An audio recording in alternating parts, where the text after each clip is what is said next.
people expect us to get it done. The argument we reached was all about what comes next, but we had an agreement. We reached an agreement over the weekend. Funds for government, only another 40 days.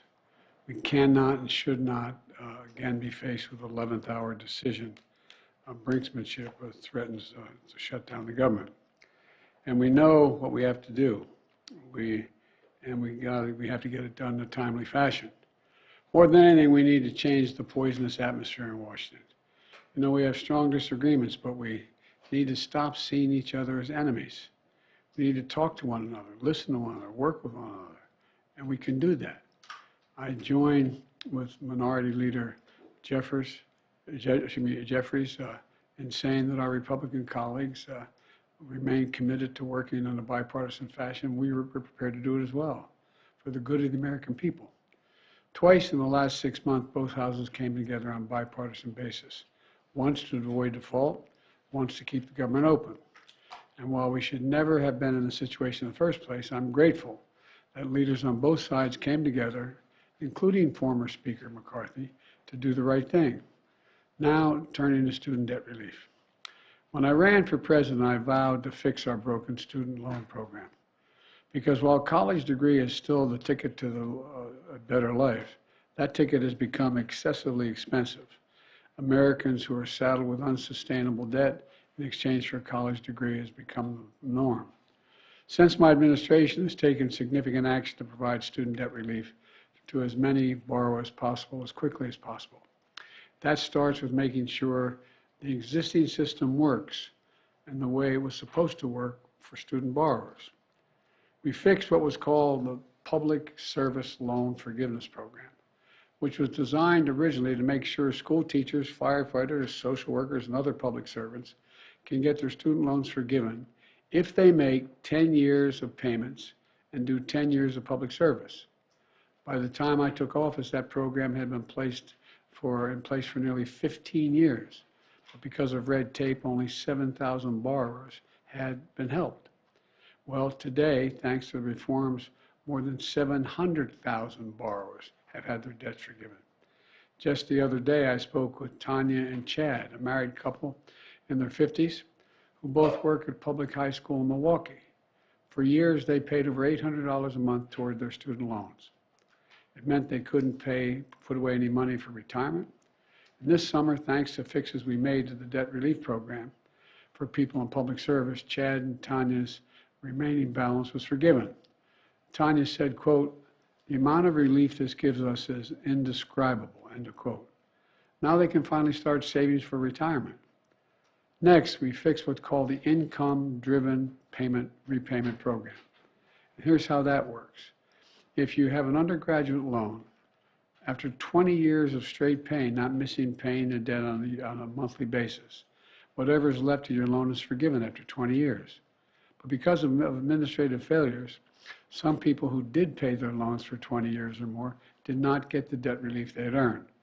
We fixed that and made sure borrowers got credit for every single payment they made. As a result of these changes, today I'm announcing my administration has approved an additional $9 billion in relief for 125,000 borrowers in just the past few weeks under that program. With the latest debt cancellation in total, my administration has canceled $127 billion in student debts for nearly 3.6 million Americans. This kind of relief is life-changing for individuals and their families, but it's good for our economy as a whole as well. By freeing millions of Americans from the crushing burden of student debt, it means they can go and get their lives in order. They can think about buying a house. They can start a business. They can be starting a family. This matters. It matters in their daily lives. This latest progress builds on other steps we've taken. We made the largest increase in Pell Grants in over a decade, helping students and families making less than $60,000 a year get to college. We made additional improvements in the income-driven repayment program. Before I took office, student borrowers would pay no more than 10% of their discretionary income on a monthly basis if they wanted to do it that way. But under my administration's plan, which is called SAVE Plan, we reduced that to 5% for undergraduate borrowers. It's now the most generous repayment program ever. Under this plan, no one with an undergraduate loan today or in the future, whether at a community college or a four-year college, will have to pay more than 5% of their discretionary income to repay these loans. That's income after you pay for necessities like housing, food, and other necessities. You can sign up for the SAVE plan at studentaid.gov/save. studentaid.gov/save. And remember, if you keep up your payments after 20 years, whatever's left in those loans is forgiven. And we're still not done. As you might remember, last year I announced a major proposal for student debt relief. We're on the verge of providing more than 40 million Americans with real relief from their student debt. The money was literally about to go out the door, but Republican elected officials and special interests stepped up and sued us. The Supreme Court sided with them, snatching from the hands of millions of Americans thousands of dollars in debt and student debt relief that was about to change their lives. As I said at the time, I believe the court's decision to strike down my student debt relief program was wrong, but I promised I wouldn't give up. Since then, my administration has been pursuing a new approach, grounded and under a different law, the Higher Education Act. This act allows the Secretary of Education to compromise, waive, or release loans under certain circumstances. Last week, the Department of Education took a critical step in this process by identifying specific challenges that borrowers face in the current system, so we can move forward with a new rule to address these changes. For example, there are many borrowers who have made payments for many years, but because of interest, they still owe more than they originally borrowed.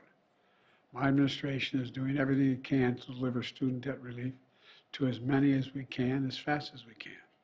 This is in contrast to House Republicans who helped block the previous debt relief plan, nearly shut down the government over the extreme demands, which would have hurt hardworking families. But they had no problem with the Paycheck Protection Program. Remember that? The PPP program during the last several years, which was designed to help business owners who lost money, which was legitimate, because of the pandemic. Members of Congress got over hundreds of thousands of dollars because their businesses lost money. It was a worthy program. Let's be clear. Some of the same elected Republicans or members of Congress who were strongly opposed to giving relief to students got hundreds of thousands of dollars in relief for themselves to keep their businesses open. Several members of Congress got over $1 million, and all those loans were forgiven. The hypocrisy of this I find stunning. I supported that program, and I support the student debt program. My administration will continue to use every tool at our disposal to help ease the burden of student debt, so more Americans can be free to achieve their dreams. It's good for our economy, it's good for our country, and it's going to change their lives. Thank you very much. Mr. President, quick questions on Speaker McCarthy, if I can. Speaker McCarthy, then Speaker McCarthy said that the two of you hadn't spoken directly in a long time. Why is that, and are you committed to engaging more regularly with the next House Speaker? We had two agreements we shook hands on. And I assumed he was working with, I knew he was working with the Democrats in the House and Senate. It wasn't for me to do anything. If he wanted to talk to me, I was available. I'm available to whomever wants to talk to me. But the idea that I was going to somehow convince McCarthy to change his view was not reasonable. Second question very quickly. Does your disarray on Capitol Hill after your conversation with allies yesterday worry you that you won't be able to deliver the aid that the U.S. has promised to Ukraine? It does worry me, but I know there are a majority of members of the House and Senate in both parties who have said that they support funding Ukraine. With your, I'm going to be announcing very shortly a major speech I'm going to make on this issue and why it's critically important for the United States and our allies that we keep our commitment. Mr. President, are you also concerned about the rest of your domestic and foreign policy initiatives being imperiled because of what we saw happen yesterday, the dysfunction in Congress, the chaos that we saw on the House side? Does that concern you in any way? The dysfunction always concerns me. The programs that we have argued over, we passed bipartisanly, I'm not concerned that they're going to all of a sudden come in and try to undo them, although there will be some. There will be some, I'm sure. There's half a dozen or more extreme MAGA Republicans who would like to eliminate just about everything I've done. But I don't think that's going to get there. Mr. President, have you promised? If I may, without additional funding, how long will the United States be able to support Ukraine? We can support Ukraine in the next tranche that we need, and there is another means by which we may be able to find funding for that, but I'm not going to get into that now. Mr. President, have you promised President Zelensky attacks for Ukraine? Say again, sir? Have you promised President Zelensky during his visit in the White House that you would provide ATACMS, the long-range missiles for Ukraine? I have spoken with Zelensky, and everything he's asked for, we've worked out. Mr. President, is there a plan Tell us a for little this? bit more about this speech you're going to give. What argument are you going to make? Why don't you wait and listen to it?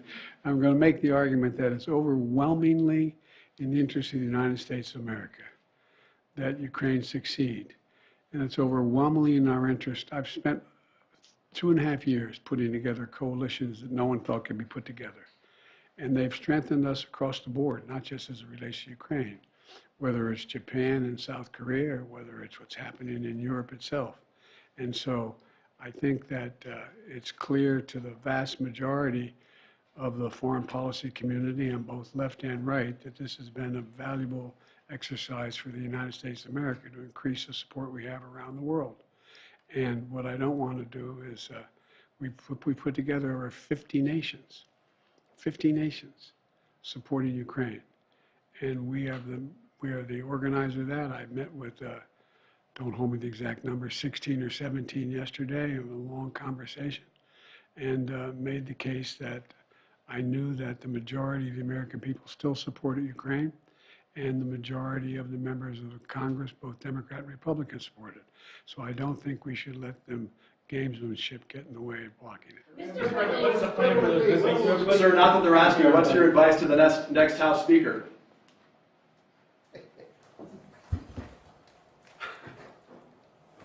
That's above my pay grade. Thank you, sir.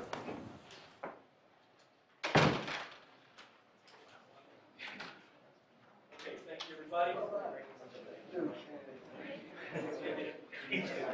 Yeah.